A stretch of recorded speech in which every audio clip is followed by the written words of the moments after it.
E desenvolvimento no ensino fundamental e de valorização do magistério aos professores da rede estadual. Vamos entender o que é o que são esses recursos dos precatórios, isso mesmo, recursos precatórios do extinto Fundo de Manutenção e Desenvolvimento do Ensino Fundamental e de Valorização do Magistério, com a professora Rita de Cássia na coluna Educação na Cidade de hoje.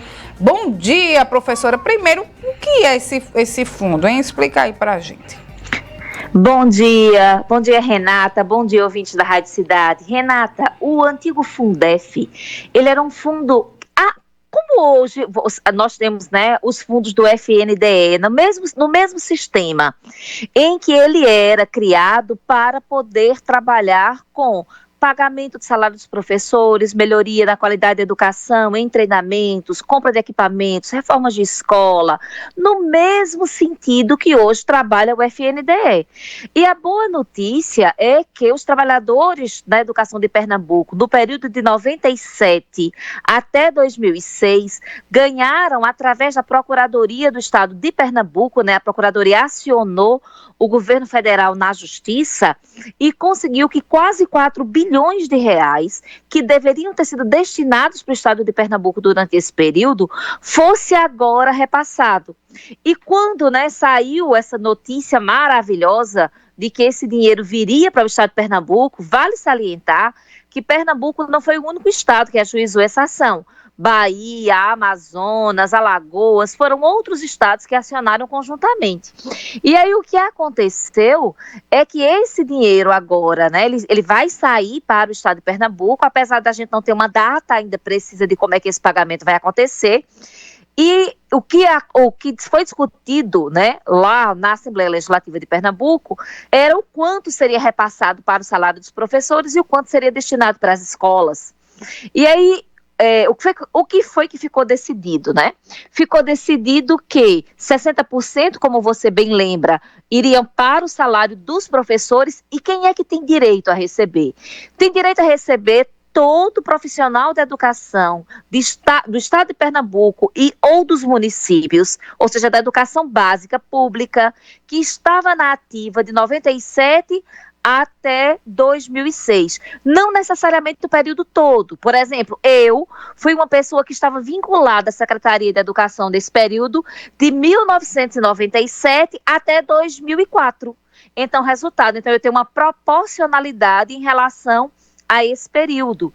Assim como também tem direito professores que se aposentaram durante esse período, né, também tem direito a uma proporcionalidade, também tem direito os professores que faleceram e que trabalharam na ativa durante esse período. Então, os seus herdeiros irão receber esses valores. O que é interessante em relação a esses valores, Renata e Mário, é que a gente não vai tê-los pagos integralmente, né? Como é através de precatório, ou seja, são títulos que serão pagos, né? Decisões judiciais que serão pagas no futuro através de empenho pelo governo federal, se espera que se tenha 40% desses valores pagos até 2020, 30% até 2022, 30% em 2023 e 30% em 2024. Mas a gente ainda não tem um detalhamento de datas, de como é que se dará esse pagamento, se isso irá direto na conta bancária. Era isso que eu ia perguntar, professora, se tem que... Porque em alguns casos tem que fazer ação, junto um grupo, acionar um advogado. Se isso vai ser necessário ou vai cair lá na conta dos professores? A gente não tem essa clareza ainda. Se faz necessário esperar um decreto do governador Paulo Câmara para que ele diga de que forma é que o governo do estado pretende fazer para nos dar esse detalhamento, esse esclarecimento. Então, está todo mundo no aguardo. A previsão do governo estadual é que esse pagamento poderia acontecer até outubro desse ano, mas tudo ainda está no limbo. Então, por exemplo, essa foi uma pergunta que me foi feita. E no seu caso, como é que você vai fazer para receber? Eu digo, eu ainda não sei, eu tenho que esperar esse pronunciamento do governador para saber se eu vou ter que acionar judicialmente, se eu preciso entrar com requerimento administrativo, ou se de alguma forma, né, eles vão conseguir chegar até mim, já que eu tenho um outro vínculo com o Estado, porque aconteceu também muito isso, de pessoas, por exemplo, que no passado eram contratados, E é importante lembrar que quem não era do quadro efetivo, mas que era contratado, também tem direito. E o governo do estado tem esses dados. Então, se só será necessário acionar o governo, se o governo não tiver os seus dados atualizados.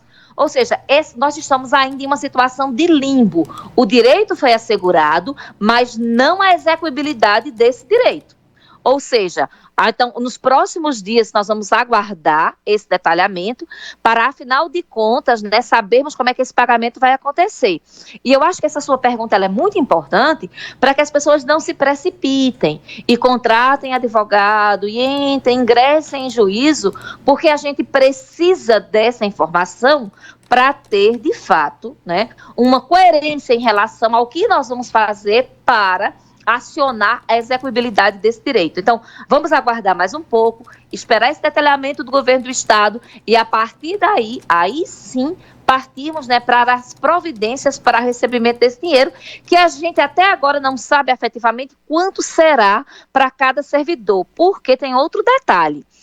É importante também a gente lembrar que vai ser levado em consideração carga horária, e vai ser levado em consideração também o quanto era pago por hora-aula por docente. Então, o valor não é o mesmo para todas as pessoas. É proporcional àquilo que você recebia, à época que você trabalhava no estado ou nos municípios pernambucanos naquela época. Tá? Então, a gente não tem ainda um padrão, a gente não tem ainda um quantitativo para poder trabalhar. Ô, professora, mas mesmo sem essas informações ainda importantes de como serão os trâmites, é um avanço e uma vitória para a categoria, né? Com certeza, e a gente não pode esquecer que essa luta, ela parte do sindicato. Então, a procuradoria, ela não começou assim de bom grado, ou seja, graciosamente, seria essa a palavra, a fazer essa ação. Então, quer dizer, não foi, ela foi acionada, e ela foi acionada exatamente por uma mobilização da categoria. Por isso que é muito importante que o trabalhador de educação, né, ele tenha, assim como os demais trabalhadores do Brasil, tenha acesso a portais de transparência, que essas informações sejam atualizadas, que a gente saiba como é que os recursos eles são feitos e como é que eles são destinados, para que quando erros aconteçam, porque o que aconteceu foi um erro de cálculo, então esses erros eles possam ser percebidos. Então, observatórios, acompanhamento de contas públicas são de extrema importância para que a gente tenha um país cidadão. Ô, professor, e ficar de olho nos canais de informação, né, para poder ficar preparado para receber esse dinheiro, né, que é de direito do professor. E ficar de olho para, especificamente, Renata, saber as datas, né, em que está previsto. Por quê? Porque eu imagino, de uma forma muito triste, isso é muito, muito trágico de se dizer, que as pessoas possam ser vítimas de golpes a partir de agora, quando essas informações vazam. Então, muitas vezes, a gente tem, né, uma série de mensagens que a gente recebe através de WhatsApp, através de SMS, de pessoas que querem antecipar precatórios e que dizem, olha, a gente paga para você depois, né, nos ressarcir desse valor, com a cobrança a gente vai pagar 70%, 40%, 50%, eu já vi de todos os tipos daquilo que você tem para receber. Inclusive, esses dias eu recebi algumas mensagens nesse sentido. Então, é muito importante que o trabalhador da educação fique atento, não aceite essas propostas, espere para saber quanto é que ele tem para receber, porque quando essas propostas acontecem, tá? Elas, quando são verdadeiras, elas são tão desfavoráveis para o trabalhador da educação que não vale a pena essa aceitação. Então, que as pessoas fiquem atentas e não se precipitem. Por mais que a dificuldade econômica bata na porta de algumas pessoas, a precipitação pode levar a um grave prejuízo. Que já esperou tanto tempo, né? Esperar mais um pouquinho para seguir o rito normal, digamos assim, né, professora? E claro, Oi, pode falar.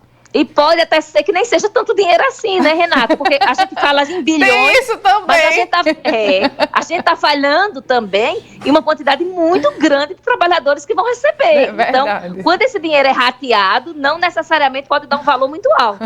É igual o dinheiro esquecido nas contas dos bancos, né? O pessoal se animou, a gente tinha 15 reais, tinha 20 reais lá esperando. R$1, né? Então não vamos gerar grandes expectativas até sair, de fato, uma informação mais concreta. Vamos esperar por baixo, porque se vier um negócio que supera a expectativa, aí fica melhor ainda, né, professora? Pois é, fica mais tranquilo. Professora, e claro, a senhora não vai deixar passar nada aqui na coluna Educação da Cidade, a senhora vai informando aqui ao pessoal. Com certeza, com certeza. Para que todo mundo fique atento e nós tenhamos, né, um dinheirinho extra aí no final do ano, que faz muito bem para o bolso de todo mundo. Obrigada, professora. Um cheiro, até sexta. Até, Renata. Bom final de semana a você e os ouvintes da Rádio Cidade. Obrigada. Essa foi a professora Rita de Cássia.